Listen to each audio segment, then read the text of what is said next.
Stick with us until the end of this story, because what happened after a desperate plea changed two lives forever. You won't believe the twist that revealed the true meaning of family. The fluorescent lights of the Sterling and Kerber boardroom hummed, an irritating, high-pitched counterpoint to the thudding fear in Amelia's chest. The air conditioning was set too high, but her palms were slick with nervous sweat. Across the mahogany table sat Mr. Alistair Sterling, a man whose reputation was as sharp and unyielding as the crease in his tailored suit. He was the kind of CEO who didn't waste time, and judging by the crisp, white envelope lying between them, a severance notice, she knew he wasn't about to start. Amelia had been with Sterling and Coda for 5 years, dedicating her early 20s to climbing the corporate ladder in the marketing department. She was good at her job, no, she was excellent. But in the past 3 months, a quiet, wonderful, and utterly terrifying secret had begun to outgrow the loose-fitting blouses she'd taken to wearing. She was 3 months pregnant.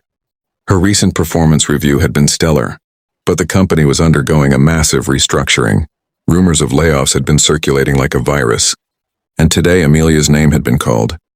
She'd walked into the room ready to accept her fate, to smile bravely, and to start the terrifying process of job hunting while preparing for motherhood. But as her eyes fell on the termination papers, a sudden fierce protectiveness, the primal instinct of a mother, overtook her professional resignation. She thought not of her career, but of the tiny, flickering heartbeat she'd seen on an ultrasound screen, and the necessity of health insurance and a reliable income. Mr. Sterling cleared his throat, his gaze cool and impersonal. Amelia, I appreciate your service to the company. This is a difficult decision, purely an economic one, but necessary for the future of Sterling & Co.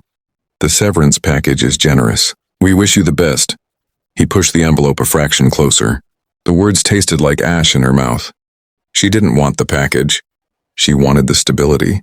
Her voice was a fragile whisper that gathered unexpected strength as she fought for breath, and then the words tumbled out raw and unplanned. Please don't fire me, sir. I'm pregnant, she begged. Then his expression changed. It was a total surrender, a naked vulnerability she hadn't intended to show. She felt a flush creep up her neck, a mixture of shame for begging and a desperate plea for mercy. She squeezed her eyes shut, waiting for the cold, corporate rejection, the lecture on separating personal life from business, the reiteration of the company's economic necessities. But when she opened them, the coldness was gone.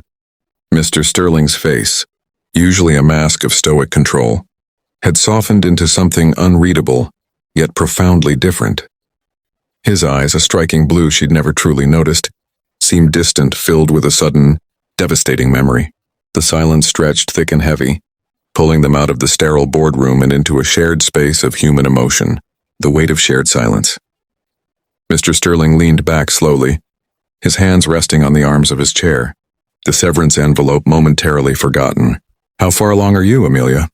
His voice was low, stripped of its CEO authority, carrying only the cadence of genuine inquiry. 3 months, sir, she murmured, still bracing for the inevitable lecture on performance. He didn't lecture. Instead, he simply nodded. He reached into his inner jacket pocket and pulled out a small, worn, leather-bound wallet. He opened it not to pull out a card or cash, but to reveal a single faded photograph tucked into a plastic sleeve. It was a picture of a woman with Amelia's same hopeful eyes, beaming, her hand resting protectively over a prominent baby bump. My wife, Sarah, he said, his voice catching slightly. This picture was taken 25 years ago, 3 weeks before she was due with our son, Daniel. He closed the wallet gently, returning it to his pocket, his gaze fixed on a point just beyond Amelia's shoulder. I fired her that day, not because of a company restructuring, but because I demanded that she stay home.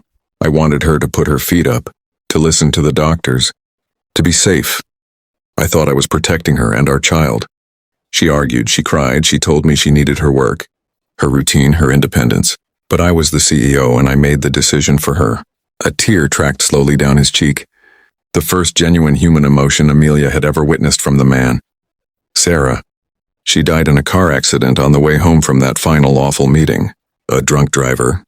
Our son Daniel was born premature that night by emergency C-section. He lived, but Sarah, he trailed off, the weight of the past quarter-century heavy in his silence. I robbed her of her dignity, Amelia. I made her feel disposable.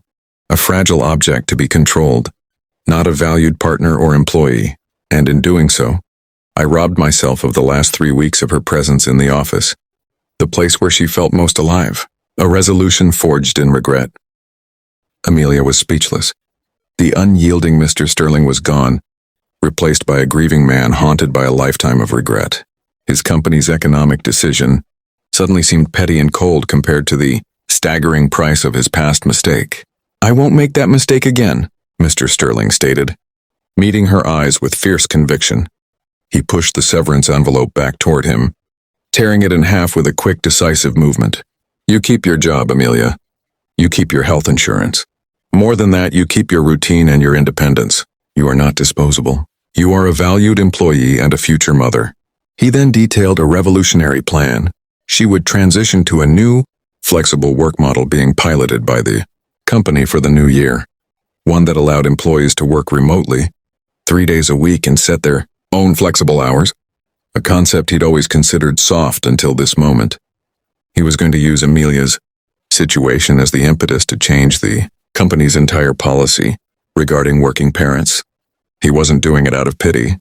He was doing it out of a powerful understanding that a supportive work environment was crucial for a stable, productive workforce. Amelia's tears finally fell, not from fear, but from overwhelming relief and gratitude.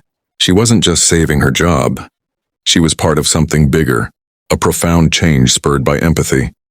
Over the next few months, Amelia excelled, motivated by the stability and respect she'd been given. She helped pilot the new Flex program, providing invaluable feedback that shaped its success. When her son Ethan was born healthy and happy 6 months later, Mr. Sterling not only sent a beautiful gift but also signed the official company policy, dubbed the Sarah Sterling Family Support Initiative, making the flexible schedule available to all expectant and new parents. He even told Amelia, with a rare smile, that he saw a bit of Sarah's fierce spirit in her. The company prospered under the new policies. They retained top talent, and productivity soared. Mr. Sterling learned that true leadership wasn't about being unyielding. It was about acknowledging the messy, beautiful reality of human life. And Amelia learned that sometimes our greatest vulnerabilities hold the key to our biggest breakthroughs, and that a single, desperate plea can break a wall of ice built over 2 decades of regret. Ending call to action. Amelia's story shows us that a little bit of empathy can move mountains, or in this case, change an entire corporate culture. If you found yourself holding your breath for Amelia, if you believe in the power of a second chance, or if this story mended a piece of your heart, hit that like button. Let us know what you would have done in the comments below. And don't forget to subscribe to Stories That Mend and ring the bell so you never miss another story of hope, humanity, and a change of heart.